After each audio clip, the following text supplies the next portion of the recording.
sure over the past day and a half you've been exposed to some pretty amazing technologies and seen the exponential progress that they've made. I hope that one of the key messages you've gotten is these exponential technologies are here today. It's not out in the future.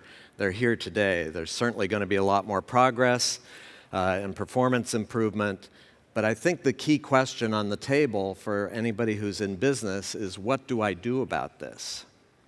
And I would say that, at least from my experience, the response so far has been largely reactive. There's been a tendency to move, because the world is changing so rapidly and there's so much uncertainty, to a reactive strategy. Just sense and respond as quickly as you can to whatever's going on in the environment, and that's the winning strategy. But the result of that strategy is that we are spreading ourselves way too thinly across too many initiatives.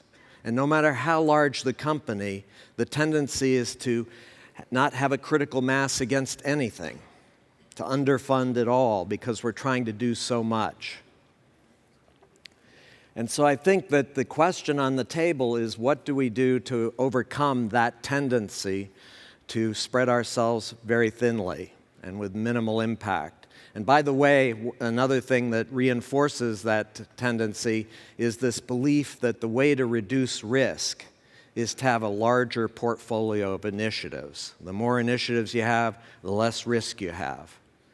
Well, in the spirit of provocation, I want to argue that actually the more initiatives you have, the higher the risk that you're taking. Because again, there's the risk of underfunding, and there's the risk of distraction, and there's the risk of complacency. We've got so much going on. If something isn't working out, not a problem. We have so many other initiatives. So again, the question is, what's the alternative? And I want to share with you an approach that I've been in Silicon Valley for a long time, and I've watched successful tech companies and how they pursue strategy. And they have a very different approach to strategy relative to most traditional companies. It goes by many different names. I call it the zoom out, zoom in approach to strategy. But basically what it involves is focusing on two time horizons in parallel. One time horizon is a 10 to 20 year time horizon. And on that horizon, the two questions are, 10 to 20 years from now, what is our relevant market or industry likely to look like? And second question, given that, what kind of company will we need to be 10 to 20 years from now in order to be successful in that new environment? That's the zoom out portion of the strategy. The zoom in portion goes to a completely different time frame. It's basically 6 to 12 months. And on that time frame, the questions are, what are the 2 or 3 business initiatives, no more, 2 or 3 business initiatives that would have the greatest impact in accelerating our movement from where we are today to where we need to be 10 to 20 years from now? And do we have a critical mass of resources against those 2 or 3 initiatives? And then finally, what are the metrics that we would use to evaluate success? At the end of 6 to 12 months, how would we know whether we accomplished what we thought we were going to accomplish? So that's the zoom in piece. Zoom out, zoom in. Very interesting relative to most traditional companies. When we think about strategy in traditional companies, what's the frame? The 5-year plan. Year 1, year 2, year 3, year 4, year 5, all mapped out in detail. Actually, in the zoom out, zoom in approach, 1 to 5 years is virtually irrelevant. They spend almost no time on that time horizon. Their belief is if they get right that 10 to 20 year view and the 6 to 12 month set of initiatives, everything else will take care of itself. Very different approach to strategy. And I think it addresses some of the interesting challenges that I've seen with large companies. I would guarantee that virtually any of you who are part of a large company have been through some kind of scenario development exercise, scenario planning. You take the leadership group off to an interesting kind of side place and have them brainstorm what's the future going to look like, what are the different scenarios, different possibilities. You might even pick a most probable scenario in terms of what the most probable future is. And then the meeting's over. You go back to your day job. and nothing changes. It was an interesting theoretical, conceptual exercise, but it made no difference to what you do tomorrow. In the zoom out, zoom in approach, the meeting's not over until you've identified those 2 or 3 initiatives in the next 6 to 12 months and ensured that they have a critical mass of resources against them. So it takes what is typically a very theoretical, conceptual exercise and brings it back to what are we going to do differently tomorrow? What are the significant initiatives that we need to be pursuing in the short term? And it fights that tendency to spread ourselves way too thinly across too many initiatives. Yes, you might do other initiatives. You're certainly not just going to do those 2 or 3. But the key question is, do we have a critical mass against those 2 or 3? Because those are the ones that are going to have the greatest impact in accelerating our movement. It's a very different approach to strategy. And I would say in that context that if you're doing a zoom out portion of this exercise, and the zoom out view of the company is roughly what you're doing today, but just faster and cheaper, I would say go back and continue the exercise. Because at least based on the research we've done at the Center for the Edge, all companies are going to look fundamentally different 10 to 20 years from now than they look like today. And so I think one of the questions is, what are those differences? And there are a lot of them. Unfortunately, I don't have a lot of time here. So I'm just going to zero in on one, which is driven by a debate that goes on in Silicon Valley today. There are 2 camps that are very deeply passionate in their view of what the future is going to look like. There's one camp in Silicon Valley which argues that the impact of all this exponential digital technology is going to be fragmentation of all economic activity. Fragmentation down to the point where we're going to become free agents, independent contractors. We'll loosely affiliate on projects when we need to, but basically we're independent agents. And companies, they're dinosaurs. They're going to go away. So it's fragmentation to the extreme, down to the individual workers. That's one view of the future. There's another view of the future, equally passionately held by a different group within Silicon Valley. And what they focus on is the power, economic power of network effects. And their belief is that because of network effects, we're going to see concentration and consolidation to the point where there were maybe 4 or 5 mega multinational corporations that will basically capture the vast portion of the economic wealth, and everybody else is going to be marginalized. Pretty interesting debate. Very different views of the future. Extreme fragmentation, extreme concentration. We decided to take on that debate at the Center for the Edge. And perhaps in classic consulting fashion, we came up with the answer that both sides are right. And the question is, what part of the economy are we talking about? And our view is, if you understand the forces, the economic forces that are being unleashed by these technologies, that we are going to see significant fragmentation in basically what we would describe as product and service businesses. That there are a number of forces that are making it feasible to fragment product and service businesses in ways that just weren't possible in the past. Some of it has to do with access to the means of production. We've seen this, for example, in digital technology already in terms of things like video and music and software. It used to be if you wanted to come up with a product in those categories, you needed a really expensive infrastructure to produce the product and deliver it. Well, guess what? Now you don't. Now in the garage, you can do that. You can create a product and make it. And combine that, the other piece to the puzzle is even if you can't do it in your garage, you increasingly can rent the capacity. So fab facilities, semiconductor fab facilities, if I come up with a creative semiconductor design, I don't need to build a multi-billion-dollar fab. I'll rent the capacity and have a fab produce it for me. So again, increasing access to the means of production by smaller and smaller entities now feasible.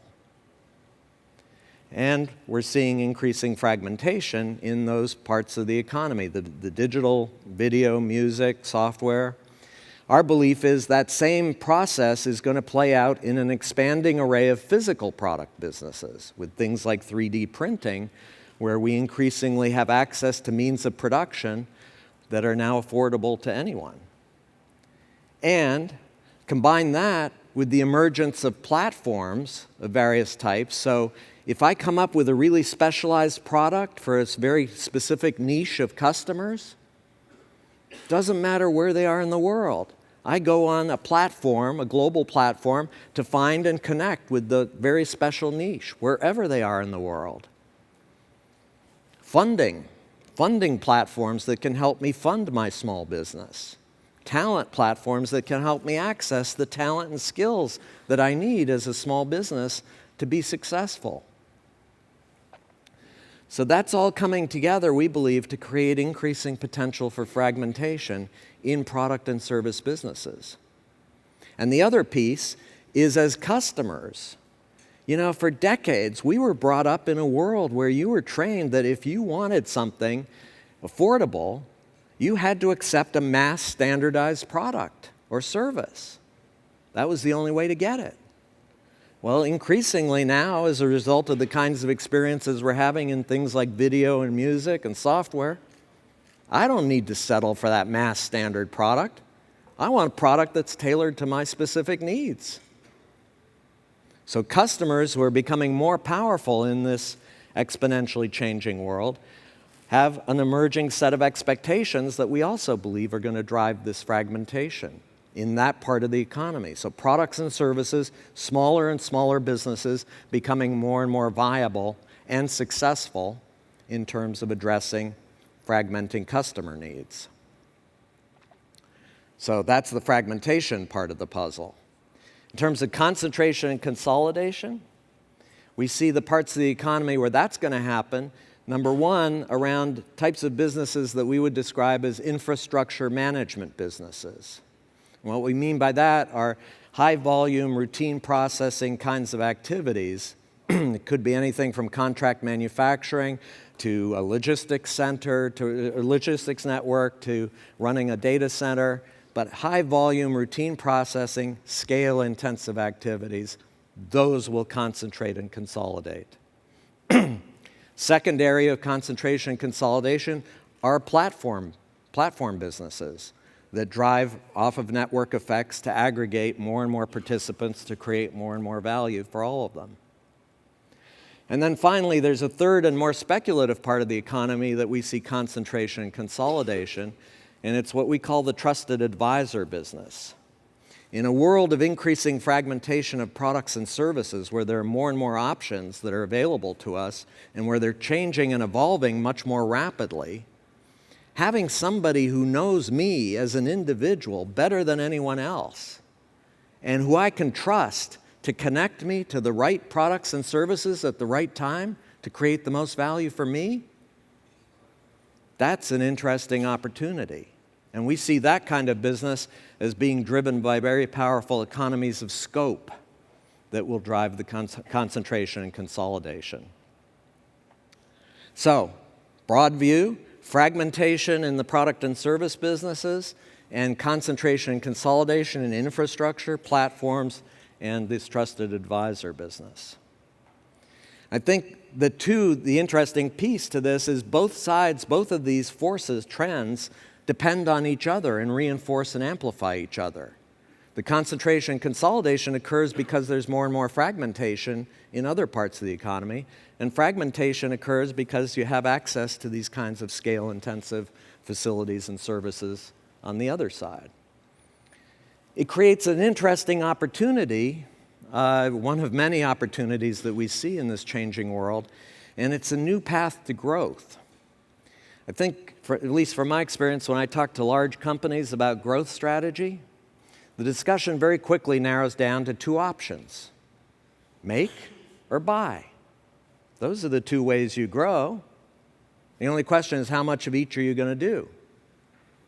Our belief is there's a third path to growth that's increasingly available, but not really on the agenda of most companies at this point. And it's what we call leveraged growth.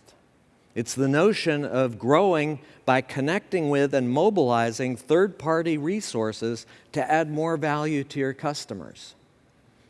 So you don't need to develop it internally, you don't need to buy it, connect to it and mobilize it using the kinds of digital platforms and other capabilities that are now available.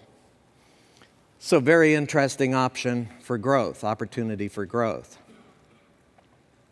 I will highlight that one of the messages that we have from this analysis around fragmentation and concentration is, well, first of all, if you're a large company or have aspirations to become a large company, position matters.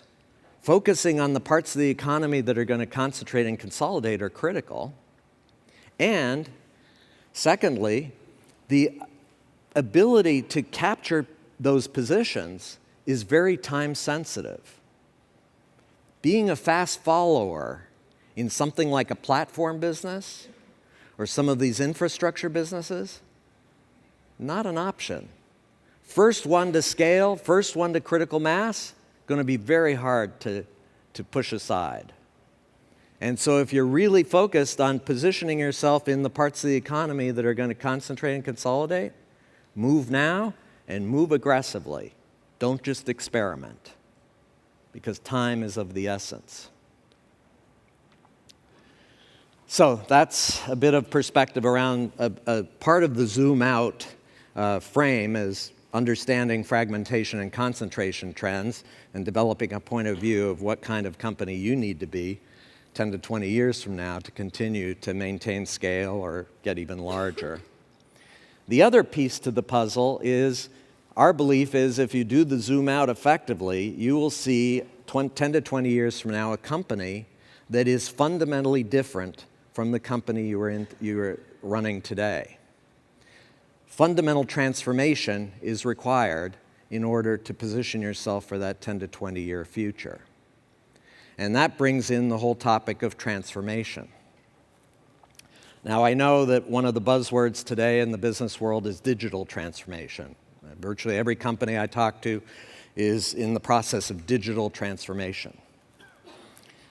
Being a bit of a contrarian and skeptic, I would say that in my experience, most of the companies that say they're pursuing digital transformation are basically applying digital technology to do what they've always done, faster, cheaper, and more conveniently. But it's the same business. They're not transforming the business. They're just doing it faster, cheaper, and more conveniently. Our belief is, no, if we're serious about transformation, everything is going to change. The definition of the business and all the activities required to pursue the business. And that raises the challenge of transformation. I've been involved in large-scale transformation activities now for over 30 years. And I have one key message, experience from all of that. And that is, if you believe transformation is a rational process, if you believe it's about getting the right data, doing the right analytics, putting it into the right charts, presenting it to the right people, my experience is you've already lost. My experience, transformation is not a rational process. It is fundamentally a political process. And it has three objectives, easy to state, very hard to pursue. First, identify and neutralize, by all means possible, the enemies of change. Not as easy as it sounds, because again, at least in my experience, I have never been in a senior leadership meeting of a company where an executive has stood up and announced, I am an enemy of change. Maybe you have. In my experience, they all sit around the table, they nod, they smile, they say, yes, we need to change. And then they go back into the privacy of their own offices to conspire to figure out how they're going to subvert this process of change. So identifying those enemies, non-trivial. Second objective, identify and strengthen, by all means possible, the champions of change. And then there's a third objective, and here I take great inspiration from a book that I hope all of you have read, but if not, certainly encourage you to read, called The Art of War. One of the messages in The Art of War is if you have to engage the enemy in battle, you've already lost the war. And the temptation that I think we all have when we see the need for change, we want to confront the enemies as soon as possible. Do the battle, get it over with, and move on. I say, resist that temptation. In fact, delay the confrontation for as long as possible until the enemies have become so weak and the champions so strong that a battle isn't even necessary. It's a foregone conclusion. So, 3 objectives. And I would say that another lesson that I've taken from my experience is that what I describe as the top-down Big Bang approach to transformation. You know, a leader gets up in front of their leadership group and says, we need to change, we've got to change everything. And we're a large organization, so this is going to take a lot of money. And we're a large organization, so this is going to take a long time. You can't turn around a battleship overnight. But trust me, at the end of all that, wonderful things are going to happen. In my experience, what that executive has just done is put a bullseye on their back and invited the immune system and the antibodies that, again, in my experience, exist in every large institution to mobilize and attack. A lot of money? Where's that money coming from? A long time? We got quarterly performance goals here. We can't be distracted. So, I've developed a huge respect for the immune system and antibodies of all large organizations. My advice is don't do a top-down Big Bang approach. Instead, there's an alternative approach that we've become very enthusiastic about that we call scaling the edge. And the notion here is that the best way to achieve transformation is to find an edge to your current business or organization, that today is relatively modest, minor revenue, maybe no profitability. But if you understand the exponential forces at work in your broader market environment, that edge has the potential to scale to the point not where it just becomes a nice diversification or growth initiative, but it actually becomes the new core of your company. So big that it is the new core of your company. And focus your time and attention on driving the transformation through scaling that edge. And by all means, resist the temptation, which many companies have as they start these edge initiatives, to get, once it gets to a certain scale, certain kind of critical mass, they try to shove it back into the core of their business to use it as a catalyst for change. Well, again, in my experience, the immune system and the antibodies are extremely effective at identifying these foreign bodies coming back in and mobilized to crush them, ensure they don't achieve their objective. No, instead, keep the edge on the edge, scale it, and over time, pull more and more of the people and resources from the core out to the edge, to the point where it becomes, again, the new core of the business. In our view, that's the more promising way to avoid the immune system and antibodies and weaken the enemies of change, strengthen the champions, and avoiding this confrontation between the enemies of champions for as long as possible. Now, there are a whole set of criteria in terms of picking an edge. One of the things we believe is actually the zoom out, zoom in approach that I mentioned earlier is a very effective way to start to identify potential edges that exist today that, given that 10 to 20 year view of the future, could actually become the new core of the company or the business. So we view zoom out, zoom in as a great way to select an edge that's most promising. And then the question is, how do you scale that edge in ways that resist, again, the immune system? We have actually 12 design principles. By the way, all of the stuff that I'm sharing with you today, we have research reports on and happy to share with you. They're freely available.